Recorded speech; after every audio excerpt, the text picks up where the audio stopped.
Well, good afternoon, everybody. Thank you for joining us at this opening event of our celebration of 100 years of quantum theory here in Oxford. And many great thanks to the Merton College chapel and to the fellows and students of the college for allowing us to begin our proceedings here. Particular thanks to Jen Compton, the verger, and Benjamin Nicholas, the musical director, who've been so important behind the scenes in allowing all this to happen. So my name is Chris Timpson. I'm Professor of Philosophy of Physics here in Oxford. And I'm organizing our celebrations of 100 years of quantum theory.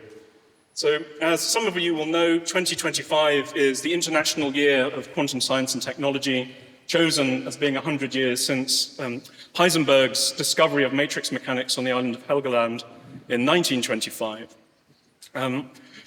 It's also, November is the UK's month for the International Year of the Quantum, and in fact today is also World Philosophy Day, UNESCO's World Philosophy Day.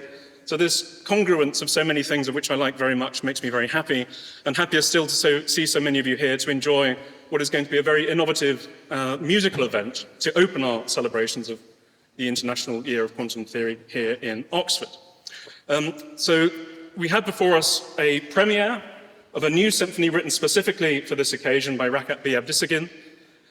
He, in a moment, is going to explain a little bit behind the conception of the music, and his collaborator, Bob Coecke, is going to explain a little bit behind the new musical instrument, which we're also going to be hearing, the quantum guitar. And I'll hand over now to Rakhat-Bi and to Bob to introduce the music.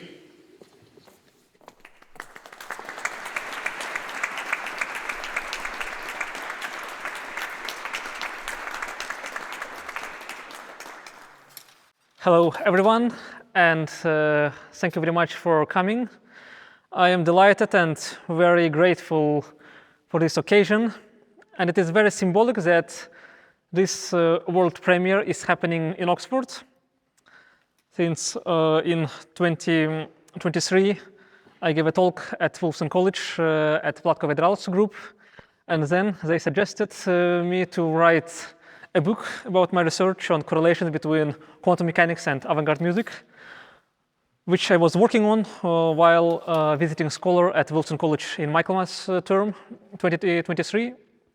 So essentially, Oxford is a place where most of this research got crystallized and finally published as a book last year. And essentially, what you are going to hear now, if the book was a theory, now it's going to be experiment. So essentially, this music implements all these ideas. It is a quantum universe, organ symphony, which is a very well established romantic genre, since organ is an instrument which is sonoristically and timbrally capable of being as an entire symphonic orchestra. And this is a piece where phenomena of quantum mechanics like Heisenberg's uncertainty principle, Pauli exclusion principle, superposition, entanglement are being implemented in a musical sense. And also elements from quantum interpretations like many worlds interpretation or Everettian mechanics are being represented as different sides of form and phases of form in this piece of music. So, and even if you look at the score, there are some aspects which look like Dirac's bracket notation, which musically were thought as showing the harmonic field, and then music kind of individually gauging the particles. So there are many aspects of metaphoric correlation and implementing the quantum phenomena using musical language. So it is the first ever quantum organ symphony. And another aspect which makes it very unique is that this is the first time that one of the oldest instruments in the world, pipe organ, is being entangled with one of the newest instruments, quantum guitar, which was invented and created here and is going to be performed by my colleague and collaborator, Bob Coecke, who is very well familiar to Oxford. So, Bob, if you could say a few words. I should have put on a slide, but for the specialist, this is my music score. It looks very different than a usual music score. This is how I read music. So you can see here Dirac brackets, which actually emerged in Rakhat-Bi's score without him knowing it. And it's very nice. You find all these interproducts here. This is how I read music. It looks very different than standard music notation. But that's how I read music. That's what I'm doing. I come from a very different musical background than Rakhat-Bi, of course. I come from a field or area which is called industrial music, where I started playing in the late 80s, then took a big break. And now, well, I mean, industrial music meets orchestral organ. And that's what we're going to hear today. So just because this is a Templeton funded event, I should say that the first time we played together, it was in Vienna, we were both supposed to give separate concerts. And at the end said, okay, let's try to do something together. And it worked out. And that's why we're here.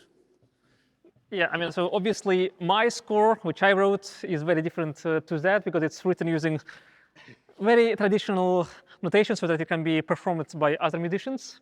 But that's, let's say, another language which Bob uses. So it's essentially like metaphorically having matrix mechanics of Heisenberg and wave mechanics of Schrödinger, which are about the same thing, but in different languages. So these are like our different languages. Yeah, I mean, people who know my science work, they know I've got something with inventing new languages and stuff like that. I happen to do this a lot. Yeah, so thank you very much and enjoy.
So thank you again for coming.